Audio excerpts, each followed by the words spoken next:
Alright guys, so I'll try to show you up close a little bit of what I'm doing. It's so easy. I mean, it's just, you're not really making anything. It's funny how it all comes together. You just kind of put it down. You can follow your outline a little. Boom. Boom.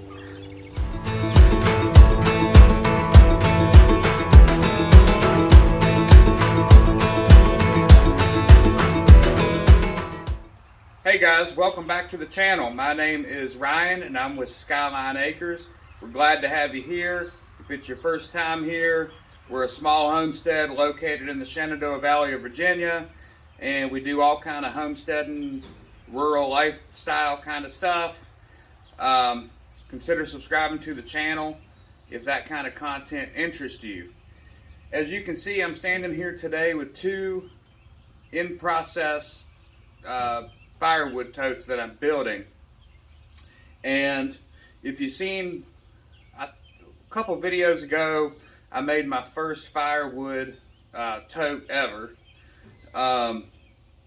And I knew I still have more wood to split, and I knew I needed to obtain more totes. What I want to do today is I've got the tops to put on, and I build these. I take the top, the bladder, and I cut it in half, and then I flip one half of it upside down and make a roof for the firewood.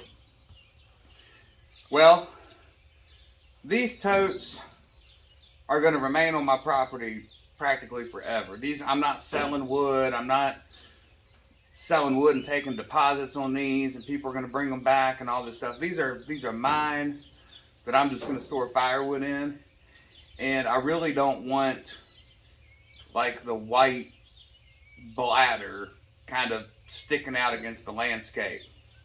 So I think what I'm going to do is try my artistic touch, which is none, and I think I'm going to camo spray paint the tops. So for you guys that haven't seen the original video of mine, I mean, there's a million variations to make these totes, but this is the one that I went with. I've never made one before. But like I say, this is a 330 gallon, so it's taller. And also the bladders are taller. So when you flip half of the bladder upside down, it's taller than the other bladder half upside down. So it's a lot of wood fits in the 330 gallon one. And if you look, so here's why I want to camo paint them.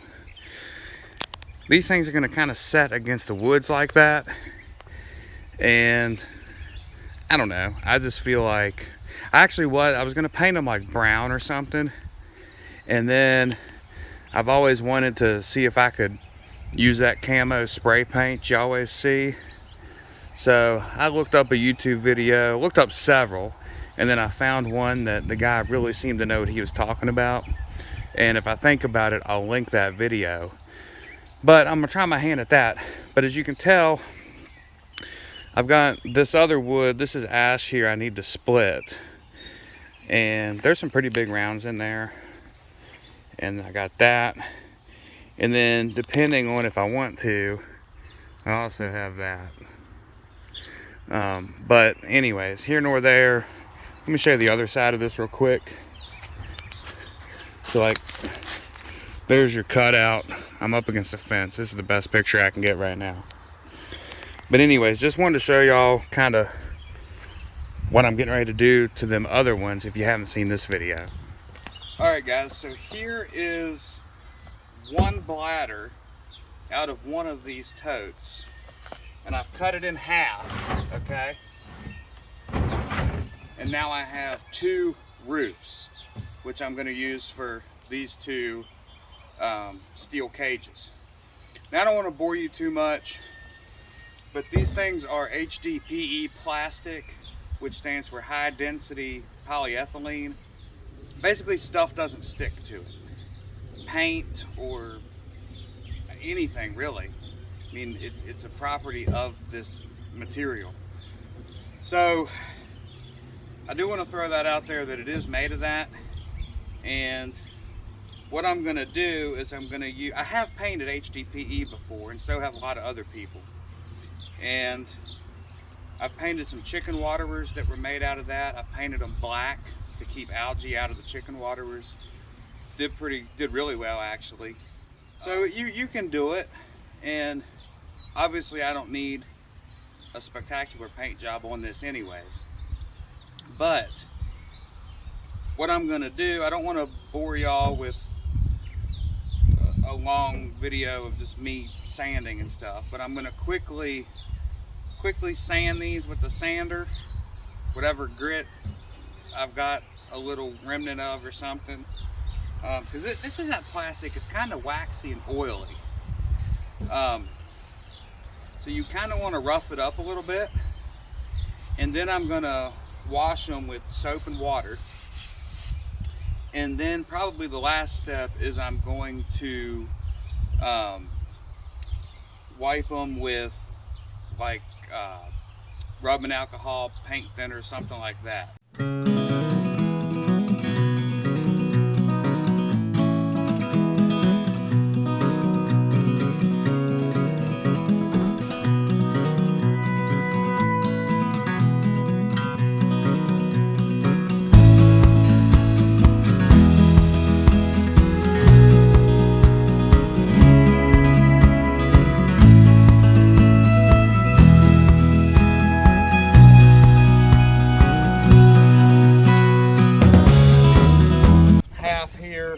I know I had it sped up, but I don't even know if it took 5 minutes. And actually, the more swervy and swirly that you can do it, I feel like the better, because all you're really trying to do is make a tooth in the plastic for the paint to bond to.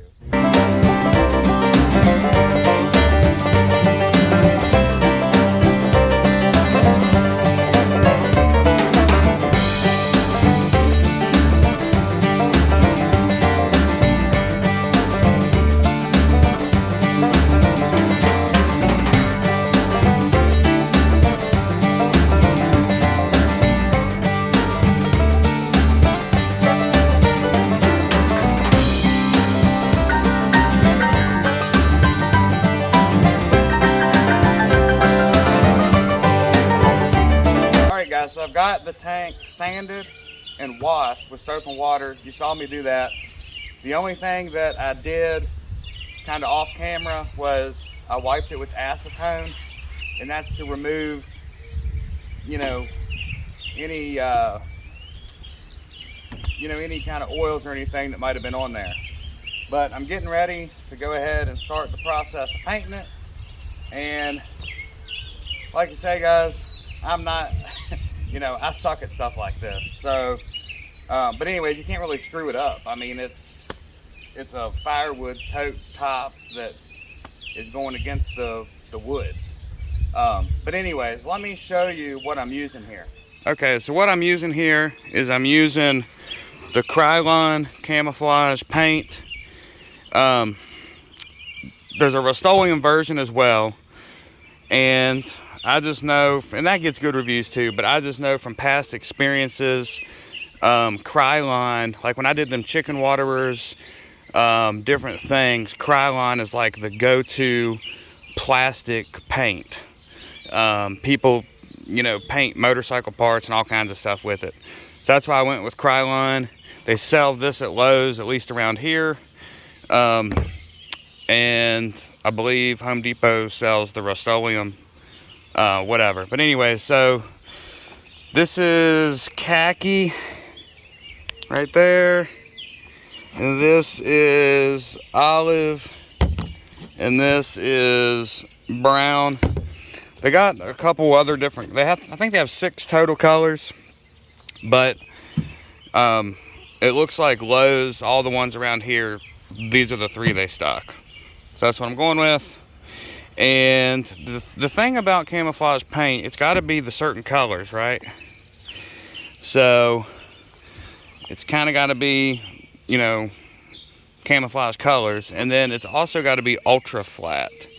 you know, things in nature don't really shine. So, all right, so here's basically how I'm going to do it. The video that I watched from this guy, I believe he's actually some kind of painter, airbrush type guy. But anyways, he did a kind of a tutorial, and that's what I'm going to follow.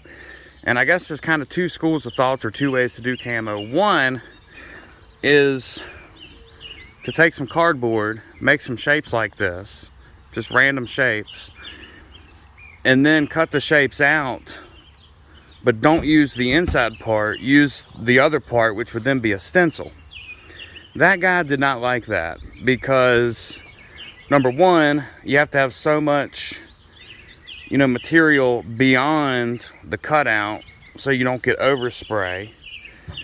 And number two, and I think this is cool too, and if I end up doing it right, you'll see, but he ends up, you get a fogged look when you do it this way. So this is the other school of thought.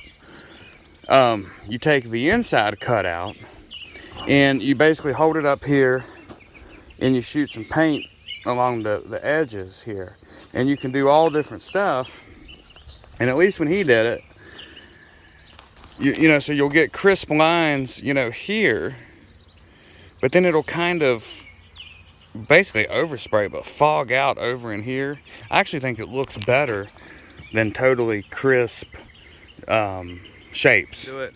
Oh, one thing to mention too, you always start with your lightest color. So I'm going to go through here and put a whole entire base coat of this khaki on, and then I'm going to come through and use these two colors with the shapes here. So I've got several cans of this stuff, so let's get started.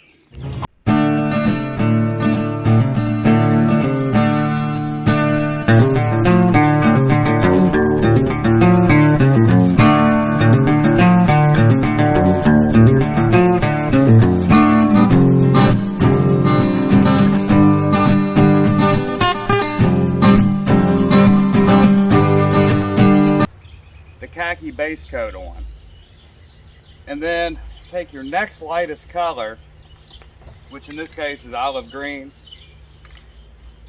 And what you do, you kind of just toss this on here a little bit like that, okay, and you just get some shapes. But toss you some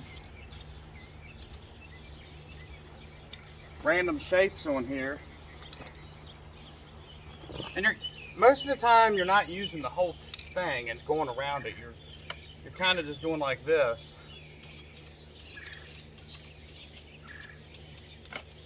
and doing like that.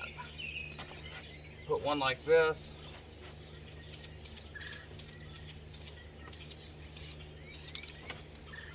Do a little something like that.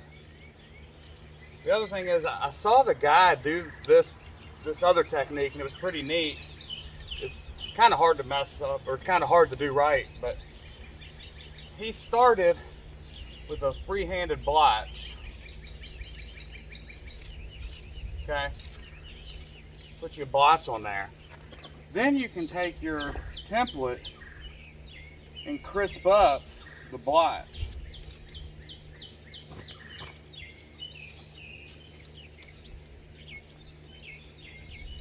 So you can do something like this. See how it's fogged out right there? You can do something like this.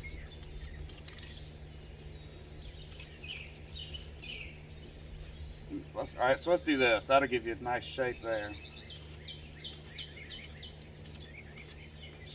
So that's kind of a way that you can do the inside green without using an actual stencil from the inside of this. So you're just going to go around and do this random. And the other thing is, you can do little tiny ones. Like, he did a lot of these little ones. These little squiggles. I'm going to keep doing this, keep learning, and I'll switch to that other color next too. Alright guys, so here is well, basically my first attempt at doing it. And also, I'm going to switch to the next color. But you can just see, you just put random squiggle lines in there, just all kinds of stuff. I will say, it took me a couple sides to do it. And then probably about after this first run here, I was starting to get the hang of it a little bit better. But let me do this next color and we'll mix that in and see how it goes. Alright guys, so I'll do a little demonstration. Again, I am no expert. It's my first time ever doing this. A lot of you guys are probably a lot better at this than me. But this is the brown, so this is the third color. And the cool thing is you're just putting squigglies in. I mean, it can be whatever you want it to be. Alright.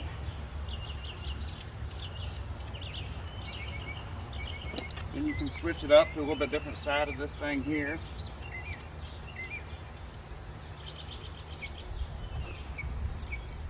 Maybe do something like that.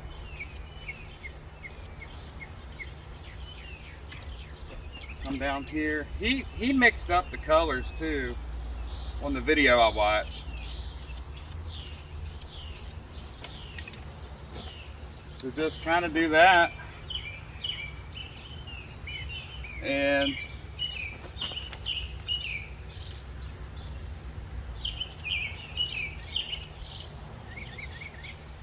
see, if you mess up, see, I didn't have the nozzle pointed quite in the right direction right here, so I messed up. Got some brown over in here. Well, you can kind of just take this here, put it in a spot that makes sense like this, and we'll just kind of almost make that solid. There you go. Get a crisp line up there.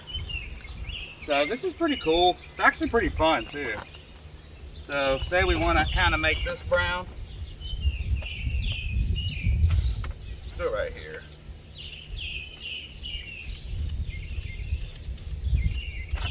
And I messed that nozzle up again. That's kind of a thing you got to watch. But I got some brown up in here. So just take this, connect it. You can go like that. So, see, I got a little over there. So then you can almost make a shape from here to there.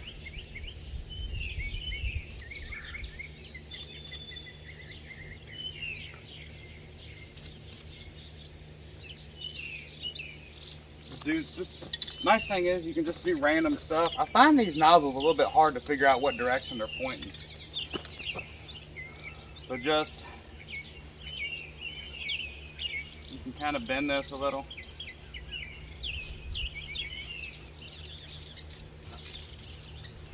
Do something like that. All right guys, so I'll try to show you up close a little bit of what I'm doing. It's so easy. I mean, it's just, you're not really making anything. You're just, it's funny how it all comes together.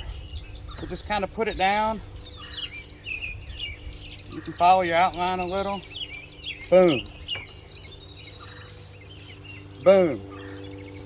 All right, come over here. Put a little bit right there. All right. And then like say, well, let me put one right here.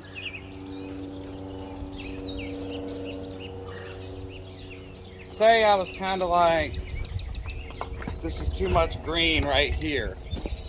Don't like all that green. I'm kind of doing this backwards, but you can just come through like this, kind of overlap it. Boom, got you a little brown in there. So just keep doing this. And you're just putting all these little squigglies in. I mean, just, you know, and you can just do like that all over. And it is amazing how it all comes together. I mean,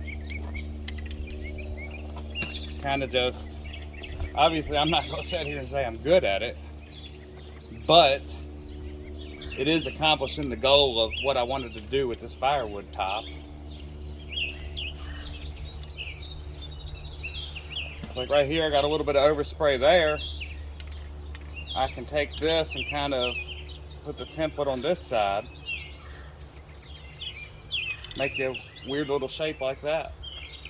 So it just, I mean, it just all comes together.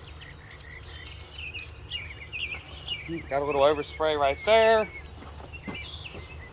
We'll take that. Put a little squiggly there. I mean, all you're doing is just adding squigglies, basically. And I can't imagine, I guess, you know, I don't really know, but I feel like a lot of people use stencil. So they'll use the outside of this cutout and they'll put the stencil up and do it. But the guy was saying how he likes the fogged edges and stuff. So you have a crisp edge and then you have like a fogged edge. And you don't get that if you use the stencil. The other thing is, if you use the stencil, you can't just plop it on there real quick and do something like that. So, I mean, you know, you got to kind of hold a whole big piece up and do it, and hopefully you don't run into some, you know, other wet paint or whatever. But anyways, let me keep doing this and I'll show you kind of the finished project. So one thing I wanted to show y'all was like right here, probably too much green. So like you can take this here, this is brown, and you can put, let's find something pretty decent. Let's do like that. Put your little brown in there. Come down here with a little squiggly. Boom, breaks it up a little bit. So it's all kinds of stuff, you know, you can do with it. Here's a little bit of green here. Put your little brown in. So I'm gonna keep doing this and I'll show you the finished result. So one thing I've kind of found, guys, is instead of trying to do like a whole side of the template or anything like that, you know, you end up with these bigger shapes and stuff. I've actually found it almost looks better to just do real small shapes, like boom. Put one in right here. All right. I mean, pretty much just use kind of like one angled thing here. It's like right here, I'm gonna use just this little thing right here.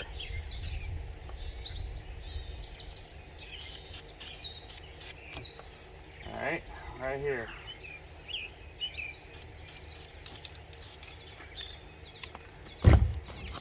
And it doesn't even have to be like dark. You can just I think these smaller ones almost look a little bit better. But you just take it and just keep doing that all the way around, pretty much. I mean, you can almost just even do like that real quick. And I think it looks pretty good. Okay, guys, well, I am calling it done. I'll give you the walk around, but here it is. I think it turned out pretty good. Obviously, I'm no professional, but that's the beauty about it. Anybody can do it with almost zero skill involved. So here's the walk around. And this will look a whole lot better up against the woods than that. So I will say, if you're gonna do this for this exact purpose on an IBC tote, it took me 3 cans to do this half of base coat, okay? And then you don't use hardly any paint doing the squigglies. I didn't even use a can of either color doing the squigglies. But the base coat did take me 3 cans, if that helps anybody out doing this exact IBC tote project. Alright, so I would say, guys, this project turned out exactly how I wanted it to. I mean, obviously, you can't really mess it up for the application that I'm doing. I mean, this is just going to be the roof of an IBC tote, but I don't know. It is a pretty neat skill, if you want to call it that, skill to know how to do. You know, I've never done it before, so turned out great. I have these other totes here that you saw. I got to do those and some different stuff, so I'm not totally done, but that's going to be it for this video, guys. Thanks for watching, and we'll see you next time here on Skyline.